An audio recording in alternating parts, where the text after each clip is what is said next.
세월호가 무사히 목포 신항에 도착한 지 이틀째입니다. 앞으로 배를 반잠수식 선방에서 내려 육지에 거치하고 미수습자들을 수습하는 중요한 과제가 남았습니다. 세월호 진행 상황을 살펴봅니다. 이 자리에 진교중 전 해군 해난구조대장 박소정 YTN 경제부 기자 나왔습니다. 안녕하십니까? 안녕하십니까? 네, 안녕하세요. 박 기자 어제 네. 목포 신항에 도착을 했는데요. 지금 네. 상황은 어떤지 좀 설명을 해주실까요? 네, 현재 이제 세월호가 목포 신항 그 항구와 접안을 해 있고요. 현재는 부두와 11자, 그러니까 평행하게 놓여져 있습니다. 네. 지금은 아직은 그 고박 작업을 해체하는 작업, 선체와 반 잠수선이 아직 붙어 있는데요. 이거를 떼어내는 작업까지는 시작하지는 않았고요. 현재 세월호 배 아래쪽에 개펄, 진흙 같은 것들이 굉장히 많이 쌓여 있는 상황이거든요. 그래서 네. 이걸 어떻게 제거할 것인지에 대한 협의가 되어서 오늘 이제 이 작업을 시작할 예정이고, 추가로 오늘 진행되는 작업은 날개탑 지지대가 아직 남아 있었습니다. 네. 날개탑이라고 하는 거는 부력 장치라고 할 수 있었는데 그 날개탑 본체는 다 떼어냈지만 지지대가 남아 있는 상황이라서 이걸 제거하는 작업을 현재 진행하고 있고, 또 갑판에 기름이 남아 있습니다. 그래서 기름 제거 작업, 또 정리 작업 이런 부분들이 진행되고 있습니다. 네. 네, 오늘 오전에 이 조사위와 그 업체들이 회의를 했는데 네. 어떤 회의를 했는지 설명해 주시죠. 네, 선체조사위원회와 업체가 이제 앞으로 이 세월호를 육상에 거치하기 전후로 이제 어떤 준비를 할 것인지, 육상에 거치하고 나면 그 선체 수색은 어떻게 할 것인지 이런 부분에 대해서 협의를 했는데요. 일단은 육상에 올리기 전에 지금 현재 논란이 되고 있었던 부분이 세월호 배 아래로 많이 흘러나와 있는 그 개펄, 진흙 이 부분을 제거를 어떻게 할 것인가, 이것이 그동안 정리가 되지 않고 있었는데 오늘 이 방법을 확정을 했습니다. 그러니까 세월호를 육상에 거치하기 전에 이 깔려 있는 진흙을 완전히 제거하는 작업을 마치고 그 다음에 육상 위로 올리겠다고 정리가 됐습니다. 그러면은 작업은 어떻게 진행되는 겁니까? 기계가 하는 건지 아니면 사람이 직접 가서 제거를 하는 건지. 네, 이 뻘을 제거하는 작업을 사실은 기계가 깔끔하게 퍼내고 하는 부분은 더 신속하게 이루어질 수가 있겠지만, 자칫하면 진흙 안에 섞여 있는 유해나 유골 혹은 유류품 이런 부분들이 훼손이 될 수 있기 때문에 매우 신중하고 조심스럽게 진행을 하겠다고 밝혔습니다. 따라서 일일이 사람 손으로 하나하나 제거하는 작업을 하겠다고 밝혔거든요. 앞서 현장 취재 기자도 설명을 해드렸지만 300세제곱미터 정도 되는 굉장히 넓은 범위에 많은 양의 진흙이 지금 흘러나와 있는데, 이것을 좀 일일이 제거를 사람 손으로 하겠다고 밝혔기 때문에 그렇게 하루 이틀은 아니고요. 적어도 그런데 4월 4일까지는 마치겠다고 밝혔습니다. 그래서 한 사흘가량 걸릴 것으로 보이고요. 그래서 유해 발굴 조사단 전문가가 파견이 되어서 조심스럽게 흙을 제거하는 작업을 할 예정입니다. 네. 이런 펄을 제거하는 작업을 할 때 주의해야 될 부분이 어떤 부분이 있을까요? 그러니까 지금 뻘 작업하면은 머리에 안 떠오르시는데요. 세월호가 지금 반잠수식 선박 위에 올라 있지 않습니까? 예. 자연 배수되면서 세월호 안에서 나온 뻘이 지금 반잠수식 선박 위에 있는 그 뻘입니다. 예. 그 뻘을 제거하겠다는 건데, 지난번 돼지뼈 소동이 있지 않습니까? 예. 돼지뼈가 제대로 유실 방지막을 설치했으면 거기에 걸려서 나오지 않아야 되는데 예. 그게 나왔지 않습니까? 그러니까 그런 식으로 그 안에 있는 유품이나 유해가 나올 수가 있지 않습니까? 예. 따라서 그것을 이제 채 같은 걸 만들어 가지고 그 채 같은 걸로 걸러서 예. 미세한 뻘은 빠지고 그 이상 되는 것은 걷어서 육안으로 식별을 해서 정리하겠다. 예. 한 게 뻘 제거 작업인데, 저 뻘이 아까 기자님께서 말씀하신 대로 300 평방미터, 예. 즉 입방미터. 이것은 톤수로 따지면 300에서 한 500톤 됩니다. 예. 그래서 엄청난 양의 뻘이기 때문에 그 뻘을 일일이 사람 손으로 예. 삽으로 이렇게 퍼서 그 채에 쳐야하는 그런 과정을 거치기 때문에 예. 시간이 좀 걸린다 이렇게 보겠습니다. 예. 육지 위로 거치하는 방법도 중요합니다. 지금 모듈 트랜스포터 방법이 거론되고 있는데요. 이 모듈 트랜스포터 방법, 어떤 방법인지 좀 설명을 할 수 있을까요? 예, 일단은 모듈 트랜스포터가 말은 좀 어려운데요. 쉽게 말하면 운송 장치라고 할 수 있겠습니다. 네. 그런데 그냥 일반 운송 장치가 아니고요. 예. 이렇게 조선소에서 많이 쓰는 운송 장치인데 아주 굉장히 무거운 것을 들어 올릴 수 있는 장치입니다. 지금 화면으로 나오고 있죠? 예, 화면에 보이는 것처럼 이렇게 커다란 그 판으로 이루어지고 그 밑에 바퀴가 달려 있는데요. 예. 이 바퀴가 360도 마음껏 회전을 할 수가 있습니다. 예. 그런데 그런데 이것을 이제 하나가 지탱할 수 있는 무게가 26톤 가량 되거든요. 예. 그래서 이 모듈 트랜스포터를 계속해서 길게 조립을 하면 예. 쭉 이어질 수가 있거든요. 그래서 이 트랜스포터 한 개가 아니라 460개를 이어 붙이겠다고 밝혔습니다. 그래서 지금 보이는 것처럼 세월호 아래에다가 이 트랜스포터를 잘 집어넣어서 예. 조심스럽게, 이게 방향을 맞추는 작업이 굉장히 조심스러울 것으로 보입니다. 예. 조금이라도 틀어지게 되면 세월호가 균형이 틀어질 수 있기 때문이고요. 이렇게 해서 세월호를 들어 올려서 육상 위로 올려놓은 다음에 예. 그 다음에 올려놓을 때는 90도 각도로, 그러니까 부두와 90도가 각도가 되게 맞닿게 해서 세월호를 올린 이후에 그대로 올려놓으면 작업이 또 어렵기 때문에 예. 다시 또 세월호를 90도로 돌려서 그 세월호 갑판이 바다 쪽을 바라보도록 예. 이렇게 올려놓고 작업을 진행할 예정입니다. 예.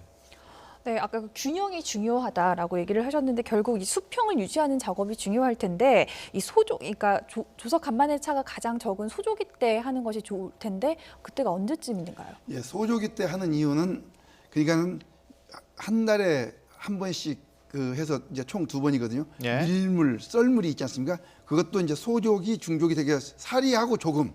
이게 사리하고 조금인데 사리하고 조금의 그 물이 들고 빠지는 조고차. 예. 조고차가 조금 때, 즉 소조기 때는 1.5m 정도 되는데요. 예. 대조기 때는 한 5.5m까지 됩니다. 그러니까 소조기 때보다도 대조기 때가 4m 이상 물이 더 들고 나가고 하는데 네. 지금 소조기는 4월 4일부터 4월 7일까지입니다. 예. 요때에 가장 그 조금과 사리의 그 물 간만에자가 적은 게 1.6m입니다. 예. 그러니까 요 날이 4월 5일, 4월 6일입니다. 네. 그래서 4월 5일, 4월 6일 이 이틀 동안에 작업을 하는데 조건은 이 조건을 맞아주는 시간이 주간이면 좋지 않습니까? 네. 예. 따라서 아마 4월 6일 오전 중에 이루어지지 않냐 이렇게 보입니다.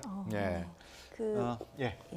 해수부에서 조금 전에 선체조사위원회와 함께 설명한 내용으로는 이제 매일매일의 일정을 설명을 했거든요. 그래서 목표는 4월 6일까지 육상에 완전히 올려놓는 것이 목표이거든요. 그래서 네. 이제 오늘부터 이제 준비 작업을 시작해서 그 모듈 트랜스포터가 정확하게는 462개를 이어 붙일 예정이거든요. 그래서 예. 워낙 많은 것에 포터가 필요하기 때문에 이게 지금 현장에 다 있지는 않습니다. 그래서 뭐 대구에서 또 뭐 목포에서 이렇게 다 운송을 해올 예정입니다. 조달할 예정입니다. 그래서 오늘부터 한 사흘 동안 전국 곳곳에 있는 모듈 트랜스포터를 다 모아서 조립하는 과정이 필요한데 조립을 4월 4일에 하고요. 네. 다 조립이 끝나고 나면 4월 5일에 시 운전을 하고 그 다음에 4월 6일에 그 본 거치를 시작해서 육상으로 올려놓겠다라고 네. 하는 것이 계획입니다. 예.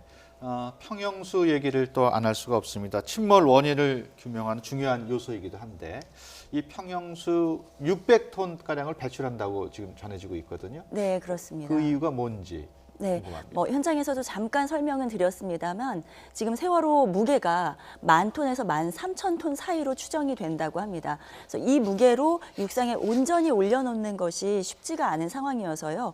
가능하면 세월호 무게를 좀 가볍게 해서 올려놓는 것이 필요하겠죠. 예. 그래서 세월호 안에 당초에 실렸던 평형수 무게가 760톤에 이를 것으로 추정이 됩니다. 그때 세월호를 출발시킬 때 항해가 시작할 때 그때 남아있는 자료를 토대로 보았을 때 예. 세월호 안에 들어있는 평형수 무게가 물론 바닷물 속에 오랫동안 있으면서 빠져나갔을 가능성도 있지만 760톤 가량인데 그중에서 600톤 정도를 미리 물을 빼겠다라고 예. 밝혔습니다. 그래서 그렇게 하면 조금 더 세월호를 육상으로 거치하는 작업이 손쉬워질 수 있기 때문이고요. 예. 그런데 이제 구멍을 뚫어서 빼겠다고 밝혔는데 그 과정에서 자칫하면 물만 나오는 것이 아니라 섞여 있는 기름이라던가 아니면 다른 그런 뭐 더러운 유해 물질들도 오염 물질도 나올 수 있기 때문에 그 부분을 위해서 지금 세월호 주변에 오일 펜스를 쳐놨습니다. 예. 오일 펜스 치는 작업은 어제 오후에 완료가 됐습니다. 예. 이제 가장 중요한 게 이 유해 수습일 텐데 유해 수습은 어느 시점에서 하게 될까요? 지금 이제 유해 수습을 하려면 세월호를 일단 육상에 거치하고요. 예. 그다음 방역을 해야 됩니다. 예. 방역을 하고 그다음 안전도 검사를 해야 됩니다. 그래서 사람이 진입할 때 위험 요소가 있는지 없는지 보고요. 예. 그다음 안전도 검사가 이제 끝나고 나면은 진입로를 확보하고 예. 진입로가 확보되면은 유해 수습에 들어가는데 마찬가지 동시에 사고 원인 분석과 같이 병행으로 이루어질 걸로 보입니다. 예. 유해 수습 때 얼마나 많은 인력이 동원될지는 아직 정해지진 않았죠?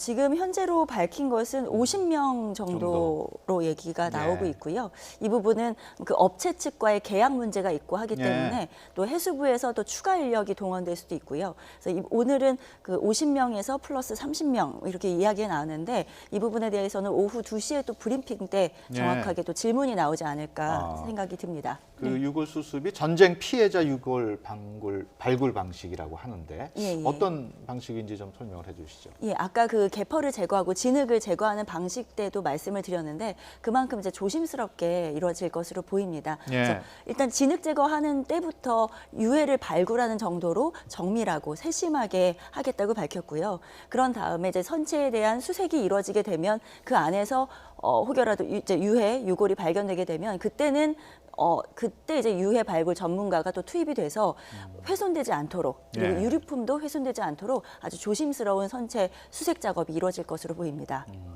그러면 전문가가 곧바로 현장에 계속 같이 있는 건 아닌가 보죠? 수색 작업을 시작하면 그때부터는 계속 같이 함께 있게 되고요. 그리고 유해 발굴 전문가도 함께 있게 되지만 국과수 전문가, 국과수 직원도 함께 있어서 유해가 발굴되는 그 순간 바로 현장에서 검안 검시를 하고 시료를 채취해서 DNA를 분석할 수 있도록 할 예정입니다. 네. 그 유가족들이 그런 모습을 참관하기는 좀 어렵지 않을까 싶기도 한데 어떻습니까? 네, 지금 유가족들 또 미수습자 가족들이 강하게 요구하고 있는 것이 인양하고 선체를 수색하는 과정 그리고 뻘을 제거하는 그 과정을 직접 볼 수 있게 해달라고 강하게 네. 요구를 하고 있는데요.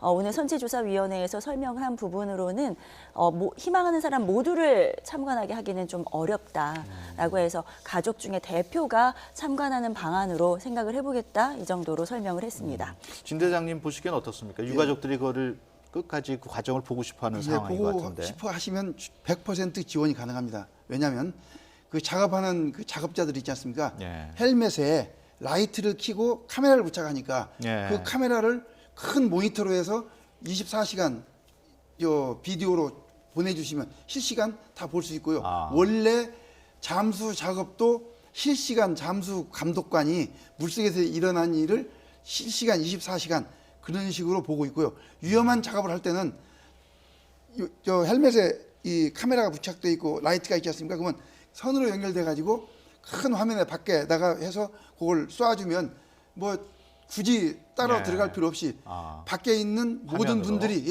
다 그대로 볼 수가 있습니다. 예, 그렇군요. 네. 유족들이 반발했던 선체 절단과 관련해서는 정해진 게 있나요? 지금 어느 정도 의견이 일치된 것 같습니다. 그래서 정확히 결정된 건 아닌데 일단은 자르지 않고 수습하는 방향으로 시도를 하다가 그게 어려움에 부딪히면 다시 논의하겠다 하는 쪽으로 결론이 난 것 같습니다. 예. 선체조사위원회에서 어제 정부에다가 공식 입장 전달을 했거든요. 그래서 선체를 절단하지 않는 쪽이 좋겠다라고 하는 입장을 전달한 것으로 어제 전해졌습니다. 그런데 아직 정부에서 입장을 확정짓지는 않았습니다. 절단을 하지 않고 수색하게 되면 그만큼 좀 수색이 좀 시간이 더 걸리고 좀 어렵겠네요. 대장님도 나와 계시지만 전문가마다 보시는 시각이 다르지만 네. 그렇지 않다라고 보고 있습니다. 선체를 절단하는 시간도 또 걸리는데요. 그렇죠. 절단하지 않고 또 내부에 진입하기 위해서 어떤 진입할 수 있는 진입로를 만드는 구멍을 뚫는 작업 자체도 완전히 절단하는 것보다는 시간이 적게 걸릴 수 있다. 다만 진입로를 확보하는 데 있어서 안전하게 이게 예. 무너지거나 또 작업자가 다치거나 하면 안 되기 때문에 그 진입로를 확보하는 과정 이 부분에 대한 안전도 진단이 사전에 잘 선행돼야 할 것 같습니다. 예. 끝으로 세월호가 이제 부두에 거치를 하게 되면은 사고 원인과 관련된 어떤 상황이라든가 이런 게 파악이 가능할까요? 어떻을까요? 네, 그 부분이 이제는 많은 분들이 궁금한 부분일 텐데요. 네. 지금까지 공식적으로 발표가 됐던 세월호의 사고 원인, 검찰이 조사를 했었죠. 네. 그때 그 침몰 원인은 첫 번째로 급격하게 우회전을 하면서 배가 기울었고 예. 또 무리한 증개축을 한 대신에 화물은 그 이상으로 너무 많이 실었고 예. 그런데 그 많이 실은 화물을 제대로 묶지 않았던 점 그리고 또 그 복원력이 막 이렇게 쓰러지면서 복원력을 잃어버렸다. 왜냐하면 평형수를 너무 조금 실었거든요. 네. 이런 부분들이 크게 5가지가 기존에 알려졌던 사고 원인이었습니다. 그런데 이것이 조타수가 미숙해서 그랬던 것인지 아니면 기계적인 결함이 있어서 그랬던 것인지 이런 부분은 명확하게 밝혀지지가 않았고요. 그리고 세월호를 인양하는 과정에서 또 여러 가지 의혹들이 나왔습니다. 이를테면 방향타가 우연으로 꺾여 있는 부분을 저희가 볼 수 있었거든요. 네. 배가 수면 위로 올라왔을 때 그 부분이 왜 꺾여 있는지에 대해서 정밀 조사가 필요할 것 같고요. 그리고 증개축을 한 것은 확인이 됐는데 최근 조타수의 그 편지, 그 사망한 조타수의 편지가 외부에 알려지면서 나온 이야기였습니다만 C데크, 그 화물칸이라고 할 수 있는데 화물칸이 2개 층으로 되어 있는데 층입니다. 그 위층 화물칸이 증개축이 되었는지 어땠는지 그 부분이 일부가 천막으로 되어 있었다. 네. 그러니까 물론 바깥으로 보여지는 부분은 철판이긴 합니다만 안쪽인지 아니면 어떤 부분이 천막으로 되어 있었다라고 하는 조타수의 편지가 있었거든요. 그래서 이 부분도 확인이 돼야 할 부분이라고 생각이 들고요. 그리고 또 한 가지는 세월호 안에 아마 CCTV가 예전에 발견이 됐었습니다. 세월호 3층 안내 데스크 CCTV는 발견이 됐는데 아예 그 조타실이라던가 이런 쪽에 있는 CCTV는 발견된 게 없거든요. 네. 그래서 그 안에 CCTV가 혹여 아직 남아 있다면 그거를 또 발굴하는 작업도 필요할 것으로 보입니다. 예, 알겠습니다. 지금까지 진교중 전 해군 해난구조대장 그리고 박서정 기자와 함께 얘기 나눴습니다. 오늘 말씀 고맙습니다. 감사합니다.